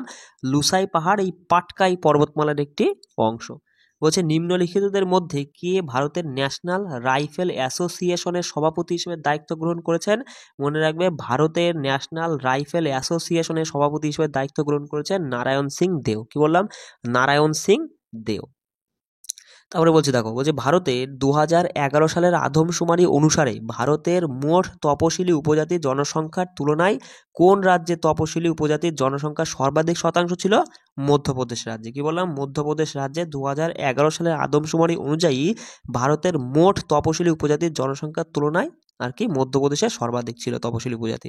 এবার মধ্যপ্রদেশের বলো মুখ্যমন্ত্রীকে। মধ্যপ্রদেশের মুখ্যমন্ত্রী হচ্ছে মোহন যাদব। মনে রাখবে রাজ্যপাল হচ্ছে তোমার ওই মনে হচ্ছে রাজ্যপাল হচ্ছে গাঙ্গুভাই প্যাটেল এরকম কিছু। হ্যাঁ, একটু দেখে নিও এটা। হ্যাঁ, মধ্যপ্রদেশের রাজ্যপালটা গাঙ্গুভাই না যেন মাঙ্গুভাই, যাই একটু কিছু হবে, গাঙ্গুভাই প্যাটেলই মনে হয়। এটা দেখে নিও। আর মনে রাখবে যে মধ্যপ্রদেশের মুখ্যমন্ত্রী হচ্ছে মোহন যাদব। নিম্নলিখিত উৎসবগুলির মধ্যে কোনটি মহান বৌদ্ধ সাধক যে সংখ্যাপার জন্মদিনকে চিহ্নিত করে? মনে রাখবে যে গলদান নামচোট। গলদান নামচোট এই উৎসবটার মাধ্যমে মহান বৌদ্ধ সাধক যে সংখ্যাপার জন্মদিনকে চিহ্নিত করে। বলছে ডেভেলপমেন্ট অ্যাজ ফ্রিডম বইটির লেখক হলেন ভারতীয় অর্থনীতিবিদ ড্যাশ। তাহলে এখানে ডেভেলপমেন্ট অ্যাজ ফ্রিডম বইটি কার লেখা? ভারতীয় অর্থনীতিবিদ অমর্ত্য সেনের লেখা। তারপর বলছে দেখো রাজকুমার সিংজিৎ সিং নিচের কোন নৃত্যশৈলীতে অবদানের জন্য 1986-তে তোমার হচ্ছে পদ্মশ্রী পুরস্কারে ভূষিত হন?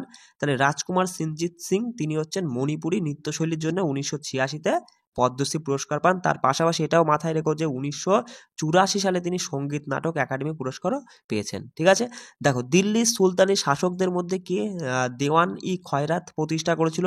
তাহলে দেওয়ান ই খয়রাত প্রতিষ্ঠা করেছিল ফিরোজ শাহ তুগলক। যে গ্রেট ব্রিটেনের কোন প্রধানমন্ত্রী ভারতের স্বাধীনতা আন্দোলনের সময় 1932 সালে সাম্প্রদায়িক পুরস্কার ঘোষণা করেছিল? সঠিক উত্তর হবে রামসে ম্যাকডোনাল্ড।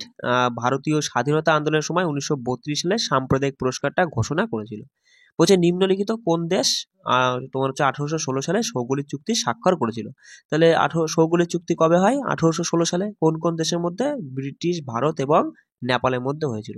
তারপরে দেখো এখানে বলছে যে 2022-23 শিক্ষাবর্ষে 24তম জাতীয় যুব সংসদ প্রতিযোগিতায় পাটনা অঞ্চলের কোন প্রতিষ্ঠান প্রথম পুরস্কার জিতেছে? মনে রাখবে যে জওহর নবোদয় বিদ্যালয়। ঠিক আছে, তাহলে এখানে কি বললাম? 2022-23 শিক্ষাবর্ষে 24তম জাতীয় যুব সংসদ প্রতিযোগিতায় যে পাটনা অঞ্চলে হয়েছিল সেখানে কোন প্রতিষ্ঠানটা প্রথম পুরস্কার জিতেছে? মনে রাখবে জওহর নবোদয় বিদ্যালয় পশ্চিমবঙ্গে। ঠিক আছে, তারপরে কি বলছে দেখো ভারতীয় সংবিধানের কোন ধারায় মন্ত্রী পরিষদ লোকসভার কাছে সম্মিলিত হবে দায়বদ্ধ হবে আর কি এরকম বর্ণনা আছে? সেটা হচ্ছে 75 নং ধারায়। ভারতের সংবিধানের 75 নং ধারায় মন্ত্রী পরিষদ লোকসভার কাছে সম্মিলিতভাবে দায়বদ্ধ থাকবে আর কি, সেটা বলা হয়েছে। বলছে চাহিদা আইন বলায় যে ড্যাশের মধ্যে একটি নেতিবাচক সম্পর্ক রয়েছে। তাহলে চাহিদা আইন কি বলে, যে একটি দ্রব্যের চাহিদা ও তার মূল্য, কি বললাম, চাহিদা আইন বলে একটি দ্রব্যের চাহিদা ও তার মূল্যের মধ্যে একটি নেতিবাচক সম্পর্ক রয়েছে। পরের প্রশ্ন দেখো কি বলছে, বলছে বিষ্ণুর পঞ্চম অবতার কি নামে পরিচিত। মনে রাখবে বিষ্ণুর পঞ্চম অবতার বামন নামে পরিচিত। দেখো আমি প্রথম থেকে একদম পরপর বলছি, এগুলো একটু মাথায় রাখবে। প্রথম অবতার কি ছিল, যে মৎস্য, তারপরে কূর্ম, বরাহ, নরসিংহ, বামন, পরশুরাম, রাম, কৃষ্ণ, বুদ্ধ, কল্কি। পরপর কিন্তু সবগুলো অবশ্যই মাথায় রাখবে। তারপরে প্রশ্নটা কি বলছে দেখো, লেশম্যানিয়া হলো একটি পরজীবী প্রোটোজোয়া যা ড্যাশ রোগ সৃষ্টি করে। মনে রাখবে যে লেশম্যানিয়া এটা হলো একটি পরজীবী প্রোটোজোয়া, এটা কালাজ্বর রোগটা সৃষ্টি করে। ঠিক আছে, বলছে দেখো ভারতে প্রথমবারের মতো অনুমান কমিটি গঠিত হয় কোন সালে। প্রথম মানে অনুমান কমিটিটা গঠিত হয়েছিল 1950 সালে। লোহরী উৎসব নিম্নলিখিত কোনটিতে চিহ্নিত করে। মনে রাখবে লোহরী উৎসবটা শীতের শেষ এবং বসন্তের শুরুতে হয় আর কি। লোহরী উৎসব শীতের শেষ বসন্তের শুরুতে।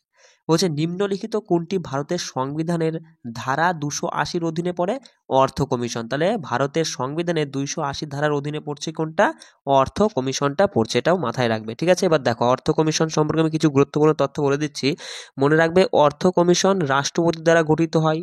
1951 সালে প্রথম অর্থ কমিশন গঠিত হয়েছিল।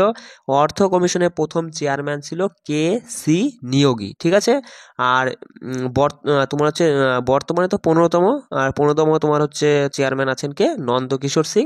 আর এর আগেরটা মনে রাখবে যে 14তম ছিল কি, YV রেড্ডি। ঠিক আছে, 14তম ছিল YV রেড্ডি, আর বর্তমানে অর্থাৎ 15তম হচ্ছে নন্দকিশোর সিং। এই যে আমি যেটা বললাম এটা কিন্তু মাথায় রাখবে। দেখো বলছে কি, যে হরিয়ানা রাজ্যে আহমেদ শাহ আবদালি এবং মারাঠাদের মধ্যে কোন বিখ্যাত যুদ্ধ হয়েছিল। তাহলে এটা কি যুদ্ধ হয়েছিল, আহমেদ শাহ আবদালের সঙ্গে আর মারাঠাদের মধ্যে পানিপথের তৃতীয় যুদ্ধটা হয়েছিল কত সালে। যদি সালের কথা বলে তাহলে মনে হয় 1761 সালে পানিপথের তৃতীয় যুদ্ধটা হয়। আর দেখো পানিপথের প্রথম যুদ্ধ হয় 1526 জানুয়ারি বাবর আর ইব্রাহিমের মধ্যে, আর হচ্ছে দ্বিতীয়টা হয় 56-তে তোমার হচ্ছে আকবর আর হেমুর মধ্যে। ঠিক আছে, এটাও মাথায় রাখবে। দেখো বলছে নাটি লোকনৃত্য ড্যাশে পরিবেশিত হয়। তাহলে নাটি লোকনৃত্য তোমার হিমাচল প্রদেশে পরিবেশিত হয়। মনে মনে নাটি হিমাচল প্রদেশ।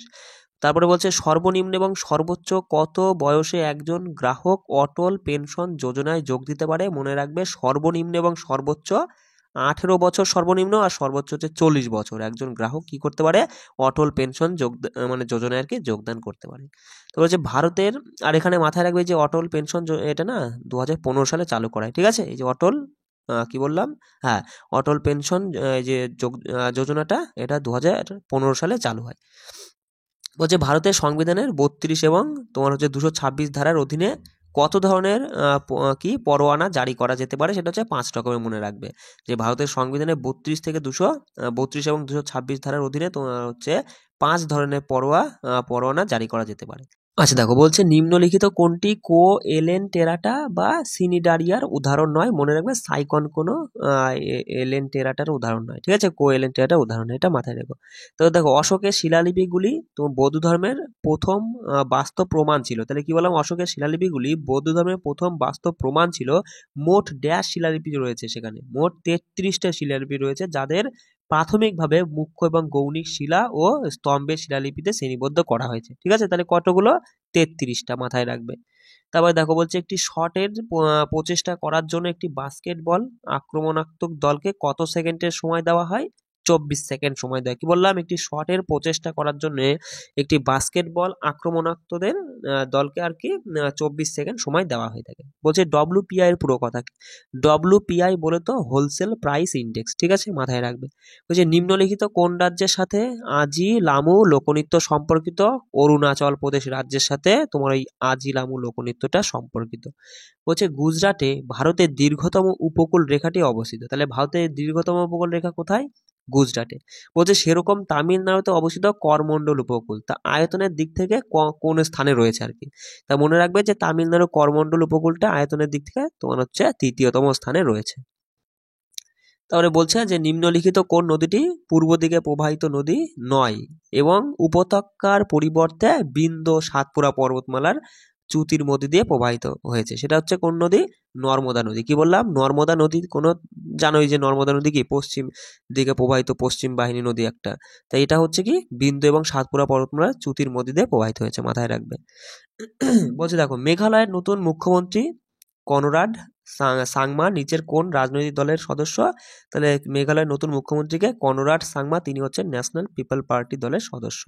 সাধারণ খাবারে ব্যবহৃত লবণ কোন অ্যাসিড এবং সোডিয়াম হাইড্রোক্সাইড দ্রবণের সংমিশ্রণে গঠিত হতে পারে? সেটা মনে রাখবে, হাইড্রোক্লোরিক অ্যাসিড। ঠিক আছে, বলছে নিচের কোন আইনের মাধ্যমে বাংলার গভর্নর জেনারেলকে ভারতের গভর্নর জেনারেল হিসেবে মনোনীত করা হয়? 1833 সালের সনদ আইন অনুযায়ী বাংলার গভর্নর জেনারেলকে ভারতের গভর্নর জেনারেল হিসেবে মনোনীত করা হয়।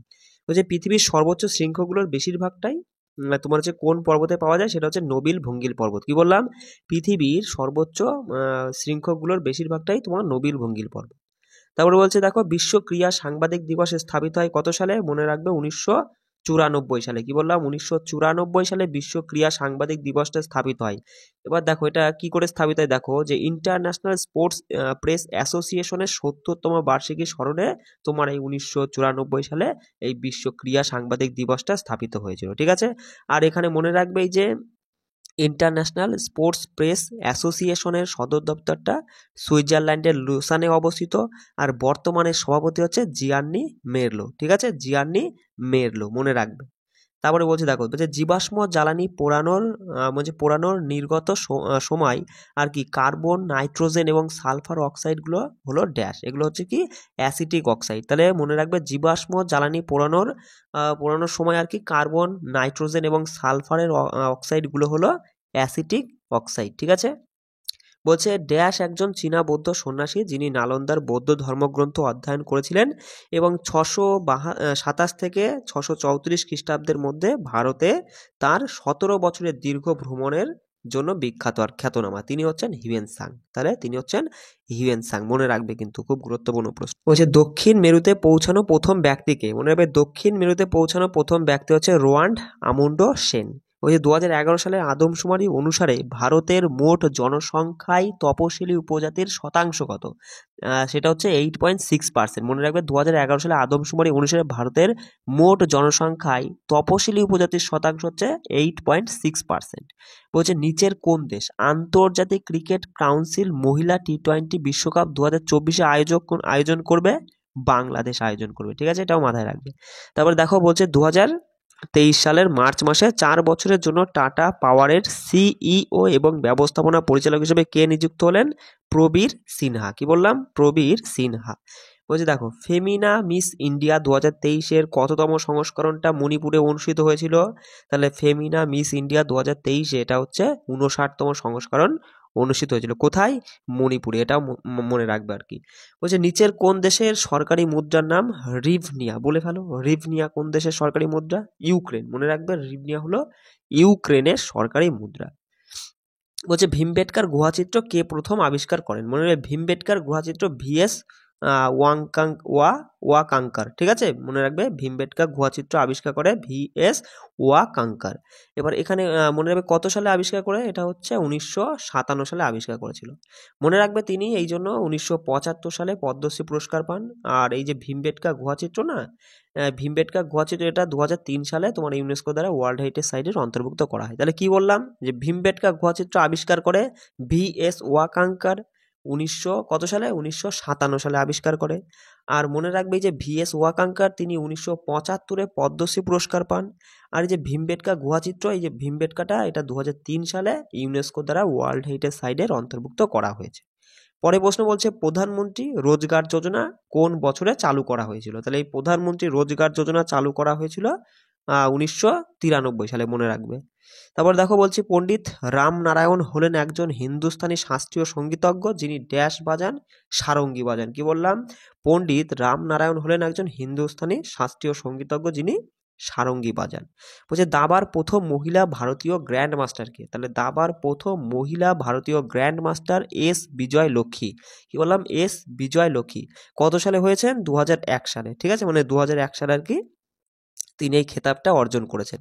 এবার মনে রাখবে 2001 সালে তিনি অর্জুন পুরস্কারও জিতেছেন। ঠিক আছে, আর যদি বলে যে দাবার প্রথম ভারতীয় গ্র্যান্ড মাস্টারকে, তাহলে দাবা খেলায় ভারতের প্রথম গ্র্যান্ড মাস্টার ছিল বিশ্বনাথন আনন্দ। 1988 সালে ভারত থেকে দাবার প্রথম গ্র্যান্ড মাস্টার হন তিনি। ঠিক আছে, বলছে দেখো বলছে যে দিনা বলুয়ার্তে কোন দেশের প্রথম মহিলা রাষ্ট্রপতি হয়ে ইতিহাস সৃষ্টি করলেন? তাহলে এই যে দিনা বলুয়ার্তে তিনি হলেন পেরুর প্রথম মহিলা রাষ্ট্রপতি। তাহলে পেরু দেশের প্রথম মহিলা রাষ্ট্রপতিকে দিনা বলুয়ার্তে, ঠিক আছে, এটাও মাথায় রাখবে। বলছে দেখো জাতীয় রেল জাদুঘর কোন শহরে অবস্থিত? মনে রাখবে জাতীয় রেল জাদুঘর নিউ দিল্লিতে অবস্থিত। আর এই যে জাতীয় রেল জাদুঘর এটা প্রতিষ্ঠিত হয় 1977 সালে। কত সালে? 1977-এ। বলছে বাঁদুর দিক নির্দেশ করতে এবং খাবার খুঁজে পেতে কি ব্যবহার করে? মনে রাখবে বাঁদুর দিক নির্দেশ করতে এবং খাবার খুঁজে পেতে ইকো লোকেশনটা ব্যবহার করে। কিভাবে? Echolocation. বলছে দেখো অন্নপূর্ণা দেবী যিনি পদ্মভূষণে ভূষিত হয়েছিলেন তিনি নিচের কোন যন্ত্রের একজন বিখ্যাত বাদক ছিলেন? সেটা হচ্ছে সুরবাহার। মনে রাখবে সুরবাহার। তাহলে অন্নপূর্ণা দেবী একজন সুরবাহার। মনে রাখবে অন্নপূর্ণা দেবী 1977 সালে পদ্মভূষণ পান। কত সালে? 1977। তারপর বলছে শিক্ষানীতির ত্রিভাষা সূত্রের সুপারিশ করেন কে? মানে কোন কমিশন বা কমিটি আর কি। তাহলে মনে রাখবে শিক্ষানীতির ত্রিভাষা সূত্রের সুপারিশ করেন কোঠারি কমিশন। কোঠারি কমিশন। মনে রাখবে কোঠারি কমিশন কবে গঠিত হয় বলতো?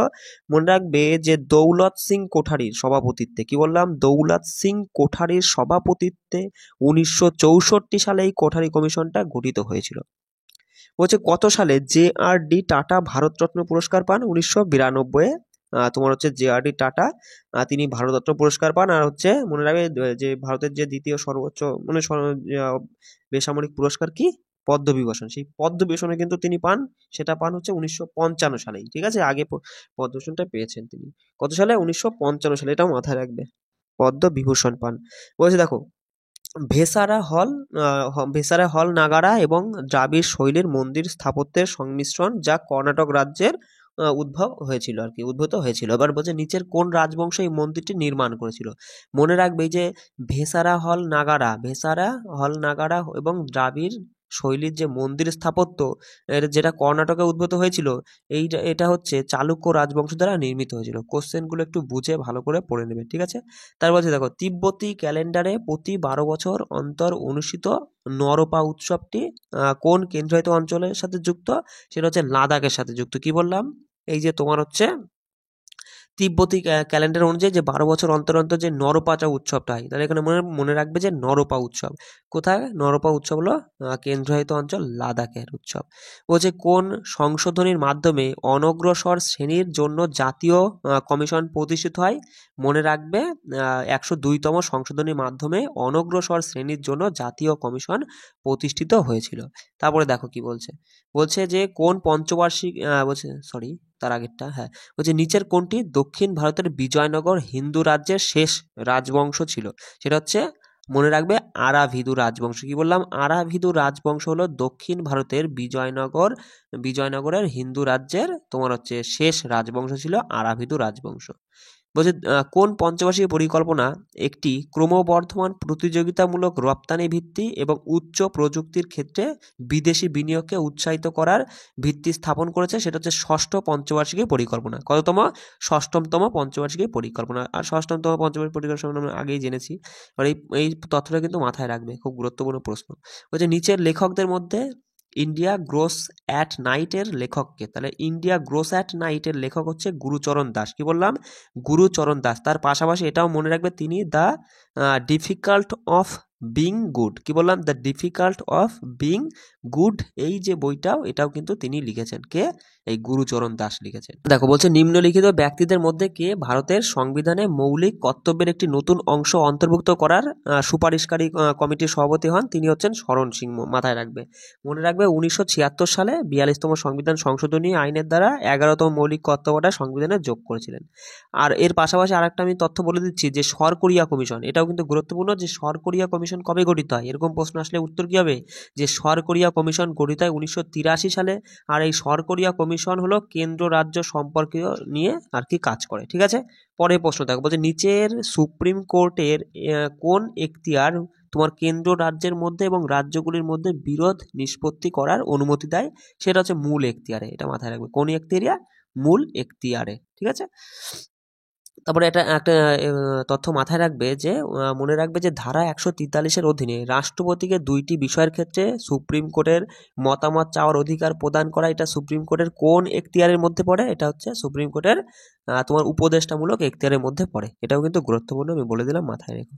তারপর দেখো বলছে কাকরাপার পারমাণবিক বিদ্যুৎ কেন্দ্র নিম্নলিখিত কোন রাজ্যে অবস্থিত? তাহলে এই যে কাকরাপার এই পারমাণবিক বিদ্যুৎ কেন্দ্রটা গুজরাট রাজ্যে অবস্থিত। কত সালে এটি চালু হয়? 1993 সালে এই পারমাণবিক কেন্দ্রটা চালু হয়েছিল। তারপর বলছে পদার্থের একটি ফর্মের কোন বলছে নির্দিষ্ট আকৃতি নেই, মানে পদার্থের একটি ফর্মের কোনো নির্দিষ্ট আকৃতি নেই, তবে এটির একটি নির্দিষ্ট আয়তন রয়েছে। তা পদার্থের এই ফর্মের উদাহরণ কি? যেমন কেরোসিন, মাথায় রাখবে, ঠিক আছে? যেমন মানে অপশান অনুযায়ী আমাদের সঠিক উত্তরটা আর কি হলো। অপশানে ছিল, অপশানগুলোতে আমি তুলিনি, সঠিক উত্তরটাই তুলেছি। বলছে উদ্ভিদের স্টার্চ আকারে গ্লুকোজ সংরক্ষিত শক্তি হিসাবে সংরক্ষণ করা হয়। কোন আকারে গ্লুকোজ মানুষের মধ্যে সংরক্ষিত শক্তি হিসেবে সংরক্ষণ করা হয়? সেটা হচ্ছে গ্লাইকোজেন রূপে। কি হবে? গ্লাইকোজেন রূপে, মাথায় রাখবে। বলছে মেরি লাইফ মেরা সচ্চা শহর। তাহলে মেরি লাইফ মেরা সচ্চা শহর অভিযান কে চালু করেছে? আবাসন ও নগর বিষয়ক মন্ত্রক, ঠিক আছে? আবাসন ও নগর বিষয়ক মন্ত্রক। বলছে ধাতব ক্যাটায়ন এবং চারপাশের ইলেকট্রনের সমুদ্রের মধ্যে আকর্ষণ থেকে যে ধরনের বন্ধন তৈরি হয় তাকে বলা হয় ধাতব বন্ধন। কি বললাম? ধাতব ক্যাটায়ন এবং চারপাশের ইলেকট্রনের সমুদ্রের মধ্যে আকর্ষণ থেকে যে ধরনের তোমার বন্ধন তৈরি হয় সেটা হচ্ছে ধাতব বন্ধন। বলছে জৈনদের দিগম্বর সম্প্রদায় দ্বারা তোমার হচ্ছে পর্যুষণ পর্বের উদযাপন কত দিনের জন্য অনুষ্ঠিত হয়? সেটা হচ্ছে 10 দিনের জন্য। তাহলে মনে রাখবে জৈনদের দিগম্বর সম্প্রদায় দ্বারা তোমার হচ্ছে পর্যুষণ পর্বের যে উৎসবটা উদযাপন করা হয় সেটা হচ্ছে 10 দিনের জন্য। কত দিনের জন্য? 10 দিনের জন্য হয়ে থাকে। বলছে হিন্দুস্তানি শাস্ত্রীয় সঙ্গীতের চূড়ামণি পণ্ডিত যশোরাজ। কি বললাম? হিন্দুস্তানি শাস্ত্রীয় সঙ্গীতের চূড়ামণি পণ্ডিত যশোরাজ তিনি নিম্নলিখিত কোন ঘরানার প্রবক্তা ছিলেন? তিনি হচ্ছেন মেওয়াতি ঘরানা। তাহলে এই যে চূড়ামণি পণ্ডিত যশোরাজ তিনি হচ্ছেন মেওয়াতি ঘরানার সঙ্গে যুক্ত, এটা কিন্তু মাথায় রাখবে, ঠিক আছে? তারপরে দেখো আর এখানে আর একটা তথ্য বলে দিই, এই চূড়ামণি পণ্ডিত যশোরাজ তিনি হচ্ছেন, মনে রাখবে যে 1975 সালে পদ্মশ্রী পায়। 1975-এ পদ্মশ্রী, আর 1990-এ পদ্মভূষণ, আর 2000 সালে পদ্মবিভূষণ পুরস্কার পান। এটাও কিন্তু মনে রাখবে। বলছে ভারতের সবথেকে বেশি জীববৈচিত্র্য কোথায় পাওয়া যায়? পশ্চিম ঘাটে। কি বললাম? ভারতের সবথেকে বেশি জীববৈচিত্র্য পাওয়া যায় পশ্চিম ঘাটে।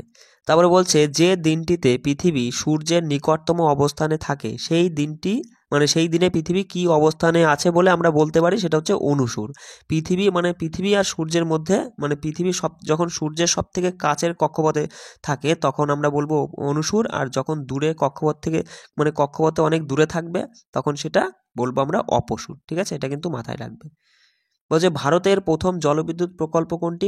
ভারতের প্রথম জলবিদ্যুৎ প্রকল্প হলো কর্ণাটকের শিবানা সমুদ্রম। কি বললাম? কর্ণাটকের শিবানা সমুদ্রম, যেটা 1902 সালে চালু হয়েছিল, আর এটি ভারত তথা এশিয়ারও প্রথম জলবিদ্যুৎ প্রকল্প, এটাও মাথায় রাখবে।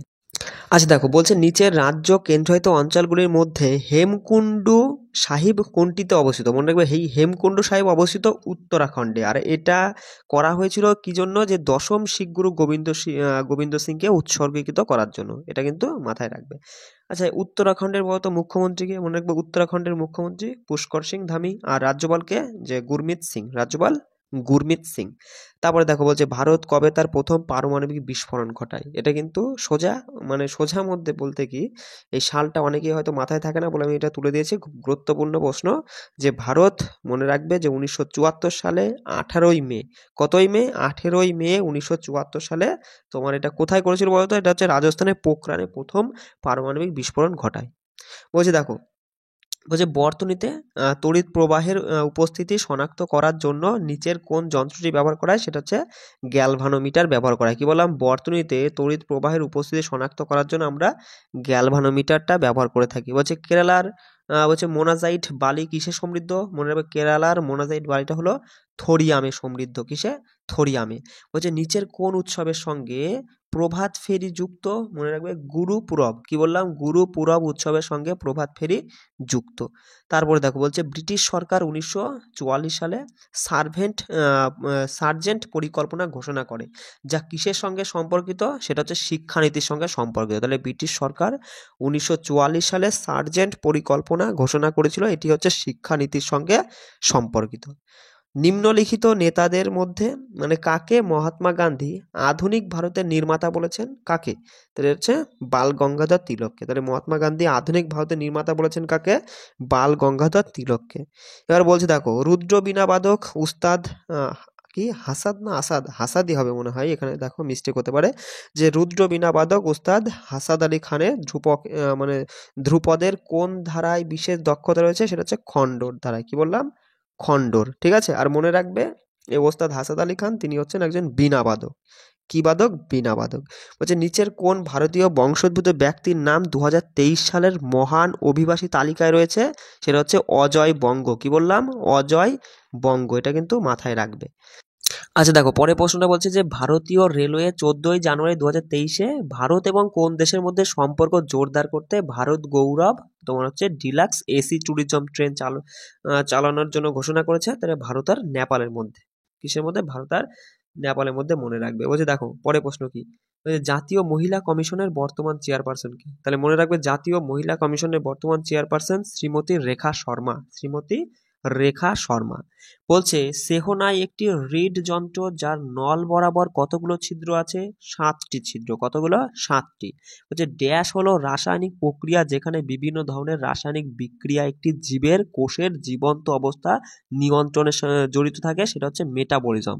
মেটাবলিজম হলো রাসায়নিক প্রক্রিয়া যেখানে বিভিন্ন ধরনের রাসায়নিক বিক্রিয়া একটি জীবের কোষের জীবন্ত অবস্থা নিয়ন্ত্রণে জড়িত থাকে। এই সব প্রশ্ন বস কিন্তু মাথায় রাখতেই হবে তোমাকে, ঠিক আছে, জিকেতে ভালো স্কোর করতে হলে। বলছে পরে প্রশ্ন দেখো নিম্নলিখিত ভারতীয় লেখকদের মধ্যে কে ডলার বহু রচনা করেছিল? তাহলে ডলার বহু রচনা করেছিল সুধা মূর্তি। কি বললাম? সুধা মূর্তি ডলার বহুটা রচনা করেছিল। তারপরে দেখো মাথো নাগরাং উৎসব, ঠিক আছে। কি বললাম? মাথো নাগরাং উৎসব ওরাকলের উৎসব হিসাবে সুপরিচিত। তাহলে এই যে মাথো নাগরাং উৎসবটা কি উৎসব নামে পরিচিত? ওরাকলের উৎসব হিসাবে পরিচিত, ঠিক আছে। এবার মনে রাখবে নিম্নলিখিত কোন রাজ্য বা কেন্দ্রশাসিত অঞ্চলে এই তোমার এই মাথো নাগরাং উৎসবটা পালিত হয়? লাদাখে পালিত হয়। কোথায়? লাদাখে পালিত হয়। তারপরে বলছে নিম্নলিখিত কোনটি আফগানিস্তানের সরকারি ভাষা? আফগানিস্তানের সরকারি ভাষা কি? দারি। কি বললাম? আফগানিস্তানের সরকারি ভাষা হলো দারি, মনে রাখবে। আর হচ্ছে তার পাশাপাশি, আচ্ছা বলো তো আফগানিস্তানের রাজধানীর নাম কি? আফগানিস্তানের রাজধানী হচ্ছে কাবুল। আর সরকারি ভাষা দারির পাশাপাশি এটাও মনে রাখবা যে পশতু। কি বললাম? দারির পাশাপাশি পশতুও কিন্তু আফগানিস্তানের সরকারি ভাষা। আর আফগানিস্তানের সংসদ হচ্ছে শুরা, ঠিক আছে, সংসদ হচ্ছে শুরা। তারপরে দেখো বলছে কোন সাংবিধানিক সংশোধনীর মাধ্যমে শিক্ষা বিষয়টি রাজ্যের তালিকা থেকে সমসাময়িক তালিকায় স্থানান্তরিত হয়েছিল, সেটা হচ্ছে 42তম সংবিধান সংশোধনীর মাধ্যমে। কত সালে হয়? 1976 সালে। বলছে নিম্নলিখিত কোন রাজবংশের শাসকরা মধ্য ভারতে 950 খ্রিস্টাব্দ থেকে মানে 1050 খ্রিস্টাব্দের মধ্যে খাজুরাহ মন্দির নির্মাণ করেছিল? চান্দেলা রাজবংশ। তুমি দেখো উপরের তথ্যগুলো তোমার তুমি হয়তো মানে অনেকেই জানে না যে 950 খ্রিস্টাব্দ থেকে 1050 খ্রিস্টাব্দের মধ্যে, এই তথ্যটা না জানে না, কিন্তু এই খাজুরাহ মন্দিরটা দেখেই অনেকে অ্যান্সার করবে যে চান্দেলা রাজবংশ হবে, বুঝতে পারলে। কিন্তু খাজুরাহ মন্দির না দিয়ে যদি বলে নিম্নলিখিত কোন রাজবংশের শাসকরা মধ্য ভারতে 950 খ্রিস্টাব্দ থেকে 1050-এর মধ্যে একটা মন্দির নির্মাণ করেছিল, ঠিক আছে, তখন কিন্তু একটু টাফ হয়ে যাবে। সেই জন্য এই সালটাও মাথায় রাখবে। দেখো জগন্নাথ মন্দির কার দ্বারা নির্মিত হয়েছিল? মনে রাখবে অনন্ত বর্মন গঙ্গোর দ্বারা। কি বললাম? জগন্নাথ মন্দিরটা অনন্ত বর্মন গঙ্গোর দ্বারা নির্মিত হয়েছিল, ঠিক আছে। তারপরে প্রশ্ন যে কলকাতায় অবস্থিত বেলুড় মঠ কার দ্বারা প্রতিষ্ঠিত? তাহলে এই যে বেলুড় মঠ তো জানোই যে স্বামী বিবেকানন্দের দ্বারা প্রতিষ্ঠিত। সোজা প্রশ্ন, কিন্তু এখানে আমি কিছু তথ্য বলবো বলেই কিন্তু প্রশ্নটা তুলেছি। এখানে মনে রাখবে যে স্বামী বিবেকানন্দ রামকৃষ্ণ মিশন কবে প্রতিষ্ঠা করে? 1897 সালে রামকৃষ্ণ মিশন তৈরি করে। তার 1 বছর পরে মানে 1898 সালে তিনি বেলুড় মঠটা স্থাপন করেন। এর পাশাপাশি মাথায় রাখবে আনন্দ ভবন। আনন্দ ভবন কে তৈরি করে? মতিলাল নেহেরু। শান্তিনিকেতন কে তৈরি করে? রবীন্দ্রনাথ ঠাকুর। আচ্ছা যদি বলে সূর্য মন্দির কে তৈরি করে, তাহলে মনে রাখবে প্রথম নরসিংহদেব সূর্য মন্দির নির্মাণ করেছে। এই তথ্যগুলো একটু মাথায় রেখো। বুঝতে দেখো, কেরালায় কফি বৃষ্টি কিসের উদাহরণ? মনে রাখবে কেরালার যে কফি বৃষ্টি হয় এটা হচ্ছে প্রাক বর্ষা বৃষ্টিপাত। কি বললাম? প্রাক বর্ষা বৃষ্টিপাত। হচ্ছে ড্যাশ হলো একটি পণ্যের একটি অতিরিক্ত ইউনিট ব্যবহারের কারণে মোট উপযোগিতার পরিবর্তন, সেটা হচ্ছে প্রান্তিক উপযোগিতা। মনে রাখবে প্রান্তিক উপযোগিতা হলো একটি পণ্যের একটি অতিরিক্ত ইউনিট ব্যবহারের কারণে মোট উপযোগিতার পরিবর্তন। দেখো বলছে 1983 সালের ক্রিকেট বিশ্বকাপের ফাইনাল ম্যাচ নিম্নলিখিত কোন খেলোয়াড় সর্বোচ্চ স্কোর করেছিল? তাহলে 1983 যে ক্রিকেট বিশ্বকাপ হয় সেই বিশ্বকাপের ফাইনাল ম্যাচে কৃষ্ণমাচারী শ্রীকান্ত সর্বোচ্চ স্কোর করেছিল। তারপরে বলছে দেখো 2020 টোকিও অলিম্পিক গেমসে ভারতের প্রাপ্ত মোট পদকের সংখ্যা কয়টি? তাহলে ভারত মোট 7টি পদক জেতে 2020 টোকিও অলিম্পিকে। তার মধ্যে একটা গোল্ড পায়, 2খানা হচ্ছে সিলভার পায়, আর 4টে হচ্ছে তোমার ব্রোঞ্জ পেয়েছিল। ঠিক আছে, পদক আর কি। পরে প্রশ্ন দেখো বলছে অ্যামিবা এক বা একাধিক আঙুলের মতো প্রজেকশনকে ঠেলে দেয় চলাচল এবং খাবারের সংগ্রহের জন্য, যাকে ড্যাশ বলা হয় আর কি, সেটা হচ্ছে সিউডোপোডিয়া। কি বললাম? সিউডোপোডিয়া বলা হয়, বা কৃত্রিম পাও বলা হয়। কি বললাম? সিউডোপোডিয়া বা কৃত্রিম পা। 1 মিনিট দেখো পরে প্রশ্ন কি বলছে যে ইস্ট ইন্ডিয়া কোম্পানি তোমার হচ্ছে 1608 সালে ক্যাপ্টেন উইলিয়াম হকিন্সকে সম্রাট ড্যাশের দরবারে পাঠায়। তাহলে ইস্ট ইন্ডিয়া কোম্পানি 1608 সালে ক্যাপ্টেন উইলিয়াম হকিন্সকে জাহাঙ্গীরের দরবারে পাঠিয়েছিল। কার দরবারে? জাহাঙ্গীরের দরবারে। ঠিক আছে। ওই যে ভারতে নির্বাচনী সংস্কারের প্রেক্ষাপটে ভিভিপ্যাট এর অর্থ কি? মনে রাখবে ভিভিপ্যাট বলে তো voter verifiable paper audit trail. কি বললাম? Voter verifiable paper audit trail. তারপরে বলছে দেখো আর দুটো প্রশ্ন আছে যে নয়াদিল্লির সমতাস্থল হলো ড্যাশের স্মারক। মনে রাখবে নয়াদিল্লির সমতাস্থল হলো জগজীবন রামের জন্য আর কি করা। ঠিক আছে, এবার দেখো এখানে আরও কিছু তথ্য রয়েছে, এগুলো একটু দেখে নিবা। তোমার কাছে নিশ্চয়ই কোনো জিকে টিকের বই থাকলে বা তুমি দেখে নিও যেখান থেকে খুশি। যেমন শক্তিস্থল ইন্দিরা গান্ধী, তারপরে আরও কিছু মানে একতা স্থল হচ্ছে জৈন সিং, তারপরে সংগ্রাম স্থল এটা হচ্ছে দেবীলালের। ঠিক আছে, এরকম আরও কিছু তথ্য আছে, এগুলো কিন্তু দেখে নিবা, এগুলো খুব গুরুত্বপূর্ণ। আচ্ছা তারপরে এখানে দেখো লাস্টের প্রশ্নটা, শেষ প্রশ্ন, যে ভারতীয় অর্থনীতির যখন উদারীকরণ হয়েছিল তখন প্রধানমন্ত্রী কে ছিল? যে ভারতের অর্থনীতির যখন উদারীকরণ হয়েছিল তখন প্রধানমন্ত্রী ছিল নরসিংহ রাও। তাহলে কখন হয়েছিল? আর এই নরসিংহ রাও হচ্ছে ভারতের 9তম তোমার হচ্ছে প্রধানমন্ত্রী। সময়কালটা 91 থেকে 96, মনে রাখবে। আর যদি বলা হয় যে আধুনিক ভারতের চাণক্য বলা হয় কাকে? এই নরসিংহ রাওকে কিন্তু আধুনিক ভারতের চাণক্যও বলা হয়, এটাও কিন্তু মাথায় রাখবে। যদি পরীক্ষায় প্রশ্ন দিয়ে দেয় যে আধুনিক ভারতের চাণক্য বলা হয় কাকে, ধরো অপশনে নরসিংহ রাও দেখতে পাচ্ছ, অ্যান্সার করে দিয়ে চলে আসবে। বুঝতে পারলে? তাহলে এই যে প্রশ্নগুলো কেমন লাগলো, যদি তুমি শেষ পর্যন্ত ভিডিওটা দেখে থাকো তাহলে জয় হিন্দ লিখবে, তাহলে আমি বুঝতে পারবো। ঠিক আছে, পিডিএফটা যাই হোক, পিডিএফটা আমি হচ্ছে টেলিগ্রামে দিয়ে দিচ্ছি। আর শোনো, আমি যে মডারেটিভ টাফ লেভেলের যে কোশ্চেনগুলো আজকে করালাম, এই টাইপের কোশ্চেন কিন্তু আরও বেশ কিছু আছে, আরও বেশ কিছু হবে আর কি। মানে আরও 2টো ক্লাস করাবো, মানে আরও 400টা প্রশ্ন, সেগুলো হচ্ছে মডারেটিভ টাফ লেভেলের হবে। ঠিক আছে, তারপরে নর্মাল ক্লাস আমি প্র্যাকটিস সেটের মতো দেবো আর কি, চাপ নিও না। ভালো করে প্রিপারেশন নিও। জয় হিন্দ।